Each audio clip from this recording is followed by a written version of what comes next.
Khulna medical college হাসপাতালে আগুনের ঘটনায় গঠিত তদন্ত কমিটি আজ প্রতিবেদন জমা দিয়েছে। দুপুরে খুলনা জেলা প্রশাসকের কাছে এই প্রতিবেদন জমা দেওয়া হয়।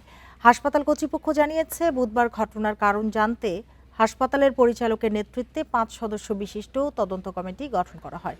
এদিকে আগুনে ক্ষতিগ্রস্ত ইমার্জেন্সি অপারেশন থিয়েটারটি আগামী 1 মাসের আগে চালু করা সম্ভব নয়। তবে হাসপাতালে সেবা কার্যক্রম স্বাভাবিক রাখতে অন্য অপারেশন থিয়েটারে সমন্বয় করে ব্যবহার করছে কর্তৃপক্ষ। এছাড়া হাসপাতালে সেবা কার্যক্রম স্বাভাবিক রয়েছে বলেও জানিয়েছে হাসপাতাল কর্তৃপক্ষ। গত বুধবার সকালে হঠাৎ করেই হাসপাতালের 3য় তলায় জরুরি অপারেশন থিয়েটারে আগুন লাগে। আমরা 5 সদস্য বিশিষ্ট কমিটি দেখেছি, জায়গাটা নার্সদের সাথে কথা বলেছি। তো সব দিক মিলে আমাদের কাছে যা মনে হয়েছে সেই আলোকে আমরা মতামত এবং সুপারিশ দিয়েছি। সেই আলোকে আমরা তদন্ত কমিটির রিপোর্ট জমা দিয়েছি।